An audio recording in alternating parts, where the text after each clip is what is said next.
What's going on YouTube? Black Dissident here, and I'm going to do a comparison video on the Bushnell TRS-26 and the Sig Romeo 5.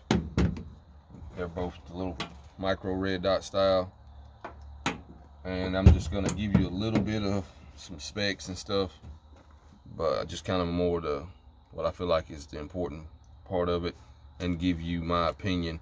I just recently got the Bushnell. I hadn't had it very long. I hadn't shot with it very much. And it came as a package from Palmetto State Armory with one of their daily deals with this 10.5-inch upper, M-lock railed upper. So I got a really good price for the whole package, for a complete upper and everything, with the Magpul in-bust sights. I probably mentioned that in another video. So it just made sense for me to go ahead and snag that whole setup and just give it a run.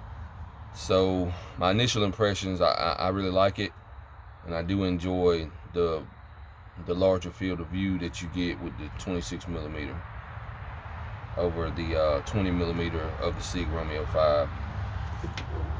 So this is what the Sig Romeo 5 looks like, and let's see if I can get you guys a little bit of a sight picture of it.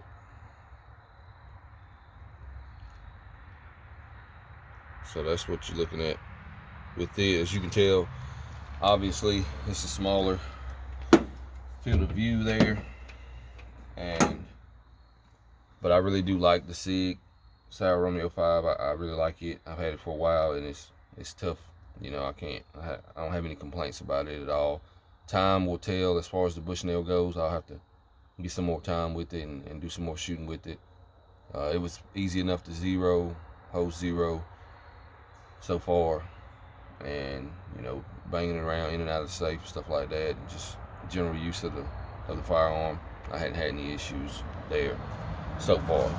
So I'll just get into some specs, and we'll talk about the Sig Romeo 5 first. The Sig Romeo 5 is a 1x20mm red dot. MSRP is $150, and it does one MOA adjustments as far as, you know, adjusting your windage and elevation to achieve your zero. And the weight is 5.1 ounces, 2 MOA dot. That's what your reticle size is. Then you got IPX7 waterproofing or water resistance rating, which is good to 1 meter submersion. CR2032 battery, and it states on the website that they have 8 daytime brightness settings and 2 for night vision. So for what that's worth, I have shot with it under night vision, and it, you know, it works. I think the larger window of the TRS-26 helps with that, trying to line everything up when you're wearing nods. So that's just kind of my opinion. And then you got a 40,000 hour advertised battery life from Sig on the Romeo 5. I'm still running it on my original battery. Probably had this thing for, I don't know, 2 or 3 years.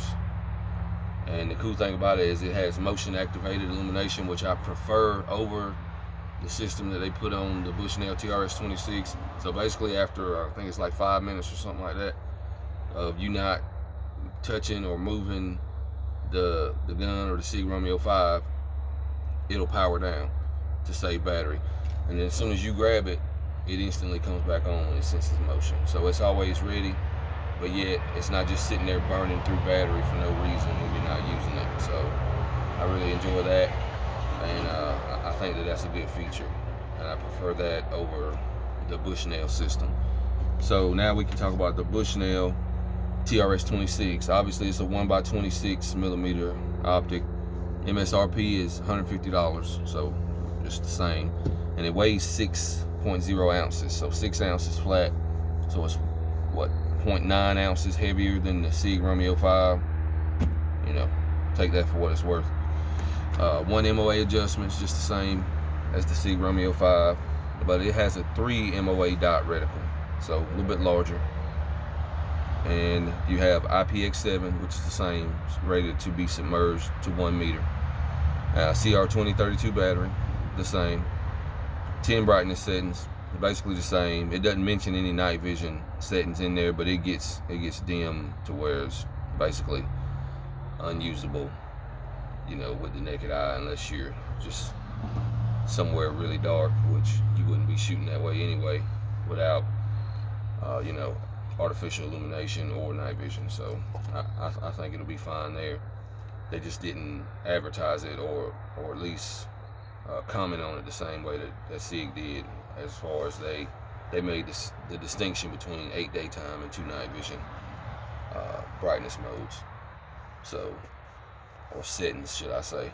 And then we have advertised 50,000 hour battery life, and the way that it works, as far as the system that they built into it, is it automatically shuts off after 12 hours. Like if you don't push a button on it, you know, up and down to adjust your illumination of the reticle, it's gonna power off after 12 hours. They said in there that there's some kind of interface built into it to where you can fool with it and basically change that setting, kind of like 10 tap on the Streamlight flashlights, if you guys are familiar with that, on the handheld lights and stuff by Streamlight. But I haven't looked into how to do that yet. That's something that I need to do. They didn't just put the information out there. And another thing about that optic is the box it came in the Bushnell box and everything, factory packaging, but it didn't have any instruction manual in there or anything to clarify how exactly it is that you change the interface within the optic to make it, or to get rid of the auto shut off after 12 hours or change it or whatever the case may be. So there's like a QR code on there and stuff. I'm not a big fan of that. Just give me the booklet, you know, like they used to do back in the day. So also another thing that is interesting about the Bushnell TRS-26 is that they say that it's compatible with Aimpoint T1 mounts. So obviously that's a very popular optic. It's definitely not a budget optic. It's pretty much, it's one of the better red dots. Some people say they're the best. I have no personal experience with them, but their price tag kind of reflects that as well. So for what it's worth, I'm sure there's lots of mounts for the T1. I know Unity makes a lot of mounts and stuff like that for some of the higher end optics. They come in handy when you're trying to get a little bit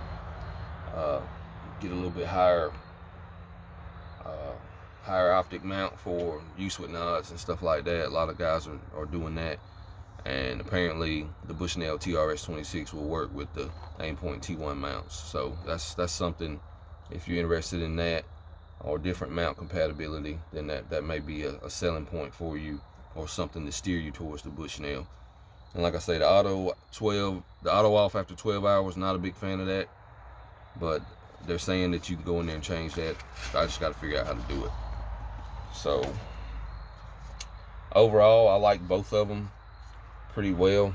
I don't have a problem with them so far. Obviously, I've got more time in with the Sig than I do with the Bushnell, just because I just haven't had it near as long, and I hadn't had enough time to really put it to use or put it through its paces yet. I hadn't had the time to do a whole lot of shooting with it.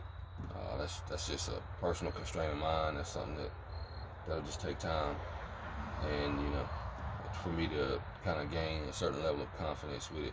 Also, I can't remember what the warranty is from Sig. I want to say it's lifetime or limited lifetime, but Bushnell, theirs is kind of awkward. It says limited lifetime for the service life of the optic, and then on there it says 1 year.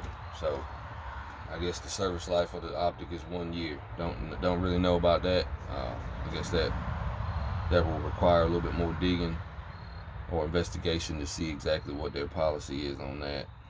But I guess we'll just have to see how long it holds up and how they handle the situation if we need to get service from them, as far as having any issues with it down the line. But the reason that I do like it is I do like the larger field of view and a little bit bigger dot. It doesn't bother me either. So, but that's pretty much my take on them. I'm gonna try to stand these things up and let you guys see them side by side.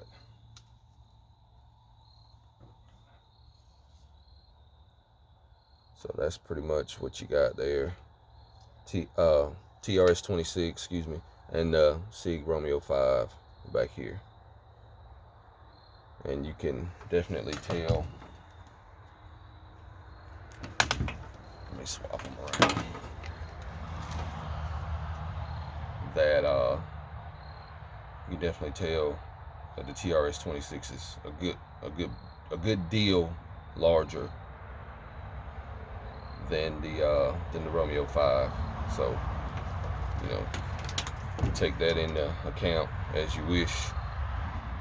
But I do enjoy that more so. It collects a little bit more light, and it just lets you see a little bit better, in my opinion, than looking through the Sig Romeo 5. So, but that's pretty much my take on it so far. As far as I'm concerned, the Romeo 5 is pretty squared away. It's pretty good to go. And you know, as far as a budget optic is concerned, for just normal dudes, you know, not any kind of special forces dudes or anything like that. We're just normal guys. I am myself, so it works just fine. And as far as it getting wet and everything like that, getting banged around here and there, no problems with it. No fogging up or anything like that. Yeah, they're both rated to be fog proof as well. Nitrogen purge, etc. You know, basically the standard stuff that you would expect. So that's it, though. I don't really feel like there's anything else I need to cover. Like I said, I can't speak a whole lot to the TRS-26 yet, just because I don't have a lot of time behind it yet. But so far my initial impressions, I think it's going to be just fine. But only time will tell. We will see.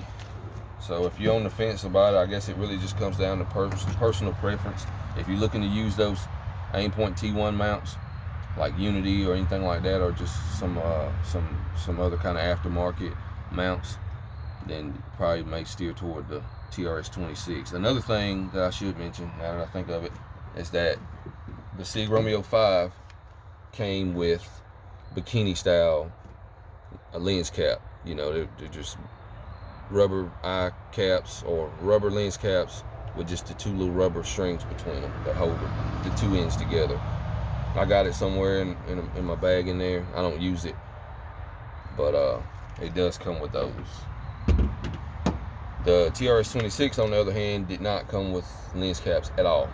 Like I say, I'm used to receiving lens caps with the optic. This one didn't come with them. I noticed it. You know, I was like, hey, where is it? No, you don't get them. Fine, no big deal. I don't use them anyway. Usually, you know, if you're going to be storing the gun long term or something like that, then yeah, I get it. But as far as me, I'm usually handling these guns every day, and I want to be able to put my hands on them when I need them. I don't want to be messing around with no caps or anything like that. And I want it to be on when I pick it up. So that's a strike against this one. As far as the auto shut off after 12 hours, I obviously would prefer the shake awake technology. So, but you can't have everything, I don't guess. Well, maybe you can if you spend a ton of money. But anyway, so that's pretty much the other thing that I did notice that was different about them is the lack of lens caps provided from the factory with the Bushnell TRS-26. And you get the little bikini style cover with the Sig Romeo 5. So that's pretty much it. But I appreciate it, guys. I know I hadn't made a video in a while, and I just wanted to throw something together real quick. And I think one of the viewers, when I made my initial Bushnell video, I think he said that he would like to see a comparison video or more in-depth review of the optic. So I figured I'd bring them both out here and kind of just set them out here on the tailgate and go over them real quick. And I just kind of jotted down some specs from their respective websites to be able to have some information for you guys. If you're looking for a big technical, you know, write-up or video about it, I'm sure there's videos out there on YouTube, and I'm sure there's different articles and stuff that you can go check out if you want like all the details, or you can just go straight to the website like I did, and they'll tell you everything you need to know on there as far as all the technical stuff. But I feel like as far as my use and everything, I feel like I covered the pertinent stuff for you guys. So appreciate it. I'm out of here. Black this and that.